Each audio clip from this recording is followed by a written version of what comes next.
For many, sailing to Alaska is a one-time adventure, but you don't want to be paying for it for the rest of your life. Luckily, you don't have to if you know where to splurge and where to save.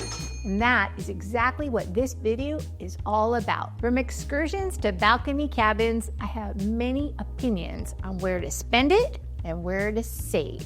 This is such an important conversation because some of the things that Alaska has to offer are totally worth it, and others, you should save the money when you can. Let's get right into it, and let's tackle first things first.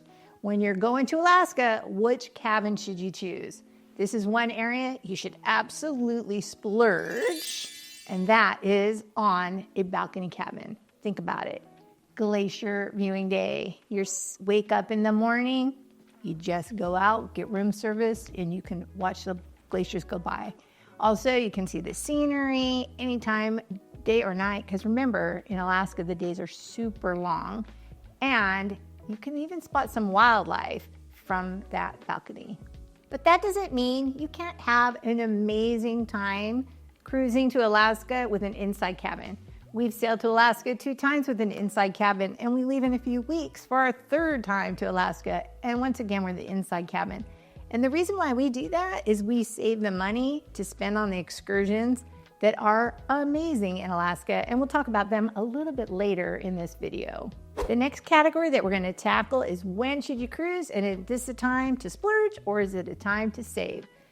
The times that most cruise lines sail is from May, June, July, August, and September, with some cruise lines going as early as April and staying as long as October. Your peak season, though, is mid-June, July, and August. And the reason for that is that's the time when the animals are most active. It's also has the longest days, the days are warmer, and there's more excursions available. Since it is peak season, there is a big con. The big con is the ships are sailing full, oftentimes above capacity, because capacity is measured on when there's 2 people in a cabin. Well, you can have 3 or 4 people in the cabin, and those 3rd and 4th people during the summer are often children. So that means your ship will have more passengers. So what should you do? Should you splurge on the peak season or should save by booking during the shoulder? In my opinion, you should splurge. This is a once-in-a-lifetime trip for most people, and you want to be there when the whales are swimming and breaching. You want to be there when the salmon's running. You want to see the bears that come to get the salmon. Some of you are going to want to go flight seeing, which you may not be able to do in the months of May or September. So I definitely think that it's worth the extra money and it's worth the crowds. The next category we're going to tackle is Glacier Bay. Not every cruise and every cruise line is permitted to go into Glacier Bay. Glacier Bay, you can only have 2 large ships or 3 smaller ships in a day. So should you splurge or should you save? In my opinion, you should definitely splurge. When choosing your cruise, you want to go into Glacier Bay. So let's take a look.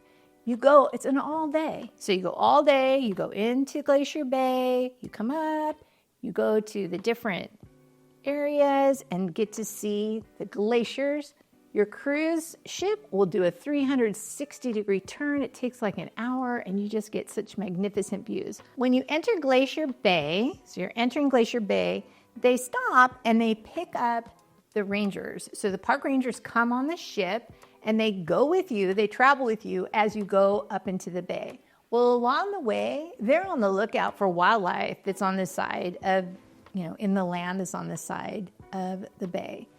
When we went, we saw Dall sheep, we saw bear, we saw orca, so they would be announcing those things as you're going along. Now, mind you, you'll want to bring a good pair of binoculars. We're going to talk a little bit later about some things that you want to splurge on, but one of them you want to splurge on is a good pair of binoculars.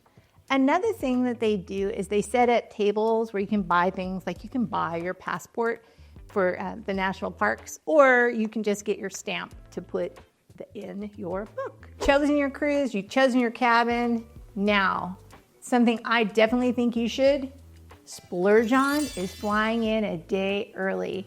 It's going to cost you a little bit extra. You're going to be paying for a hotel room for that night. But boy, oh boy, it's going to save you the stress of flying in the day of. You don't want to miss your cruise. So definitely this is an area to splurge. We've been splurging all over the place. Maybe it's time to start talking about where we can save. One place where you can save is on specialty dining. You know, cruise lines, you're never going to go hungry. They have food in the buffet. Their main dining rooms are delicious. So specialty dining is available, but in my opinion, that's one area you can definitely save. What about spa days? Is this something where you should splurge or you should save? Well, if you're looking to save a few bucks, this is definitely an area where I would say to save. Let's talk drink package. Should you go all in and get the drink package, or should you pay as you go? Alaska cruises are port intensive. You're not going to be on the ship all the time. So that's something to think about when you're deciding to get the drink package or not. You're going to be going into town. You're going to be maybe getting a drink there. So those are things to consider when you're deciding to splurge or save. So let me give you my opinion. You probably already figured it out. This is an area where you can definitely save. Here's a little pro tip if you choose to save and not splurge on that drink package. Most cruise lines allow you to bring 2 750 milliliter bottles of wine, 1 per person in the cabin. You're also allowed to bring, on most cruise lines, 12 sodas, cans of soda per person also onto the ship. Now, if you flew in a day early, that will give you an opportunity so you don't have to lug that from home, that you can go out and buy your wine and buy your soda before you get on the ship. Here's something to know. That soda and that wine, you do need to carry it on the ship with you. So that does not go in your checked luggage. Quick, hit the like button. Now we're on to the real adventure, and that is the excursions. One of the best parts of Alaska is what you do when you're off the ship.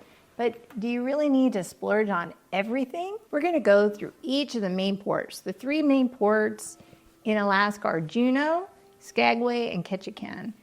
We're going to start with Juneau. The number one thing to do in Juneau is to go whale watching. If you have not been whale watching before, you'll want to go whale watching in Juneau, Alaska. There are a lot of whales there that are doing what's called bubble netting. So this is how they feed. They like blow bubbles in a circle, and then they come up through that circle of bubbles. All the fish get confused and they don't swim out. So you definitely see a lot of whales. So whale watching is a must-do and worth the splurge. Going to the Mendenhall Glacier is another place where you can get a close-up look at the glacier from the Mendenhall Glacier Visitor Center. And then next to the glacier, there's Nugget Falls, which is a beautiful, huge waterfall that you can walk to with a short hike. So that's great. In addition to that, a couple other excursions that are available, really, they're available in other stops too, but you'd go on them when you go to Juneau. If you want to go dog sledding on the glacier, this is the place to do it. So taking a helicopter, landing on the glacier, and then going dog sledding, that's definitely a once in a lifetime that you'll never forget. Juneau's a splurge. Let's go on to Ketchikan. Now Ketchikan is a smaller, very walkable town, and this is an area that if you don't want to spend a dime, you don't have to. You could walk over to Creek Street.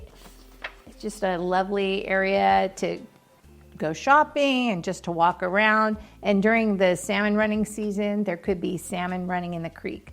So definitely Ketchikan would be one area you could save money. However, if you want to splurge, I recommend that you splurge.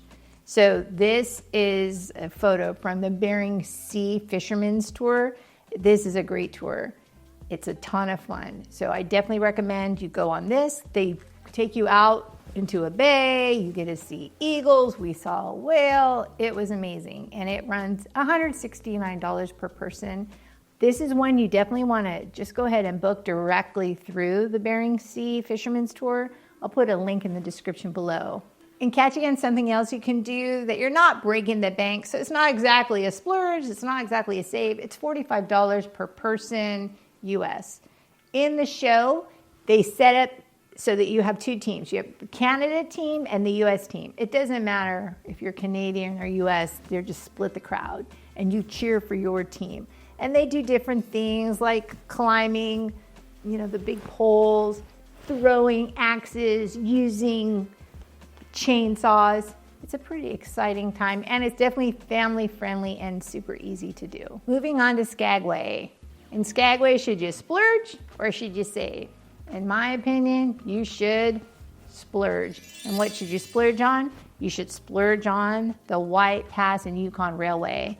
It offers the most beautiful scenery as you go along the canyon that the miners used to travel before they had the train to get to the last stop before they had to make their way onto the Yukon.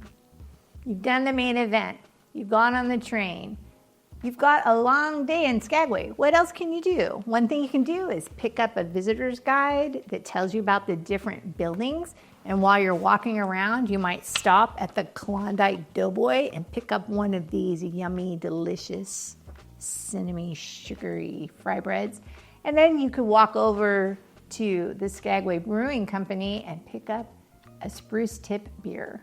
Pro tip, when you're in Skagway, the ships dock really close to the town.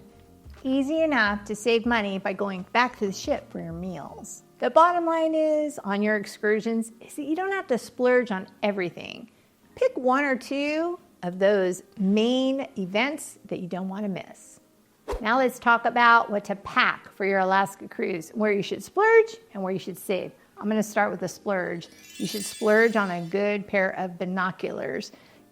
You're going to need them when you're in Glacier Bay, viewing wildlife, when you're on the ship. If you want to spot a whale, get a good pair of binoculars. On that kind of same note, camera. Should you invest in a good camera? I'm going to say save. Your smartphone will take a great photo, and in order to get a super duper great photo, you'd have to spend so much money on a camera that it's not worth it. So in that, I'd say save. How about outerwear? Should you splurge or should you save? In my opinion, you should save. Here's what you want. You want to pack layers. So when you're packing layers, you want to have a base layer. You want to have a fleece or a flannel. These are things you already have in your closet. You want to have a warm jacket. So unless you live in Arizona, you probably have one of these in your closet.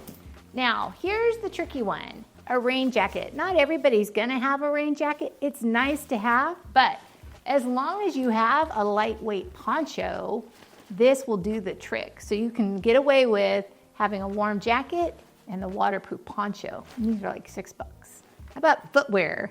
Do you splurge or do you save? This is an area, if you do not have leather sneakers, I would splurge and get some. Do you have to splurge and get hiking shoes or hiking boots? I'd say no, unless you plan on going hiking. But if you're just walking around the town, you do need waterproof shoes, but you don't need hiking boots. How about hats and gloves? Bring what you have. And if you don't have something, I would definitely pick some up. I would splurge and have these because you want to be warm and comfortable on your cruise. The next thing you should bring, I don't know if you count it as a splurge or a save because they're not that expensive, but I would bring a water-resistant backpack. And this one's nice because it has a waterproof part. So this part you could put things that you don't want to get wet. When it comes with what to bring to Alaska, comfort wins every time. It's not about being fancy, it's about being comfortable. Alaska is the kind of trip where experiences are worth it and not the extras. You'll want to splurge on the memories and save on the fluff. And if you want to make sure you're making the right decisions about your Alaska cruise, watch this video next where we talk about the 8 things we wish we knew before our Alaska cruise. Happy sailing!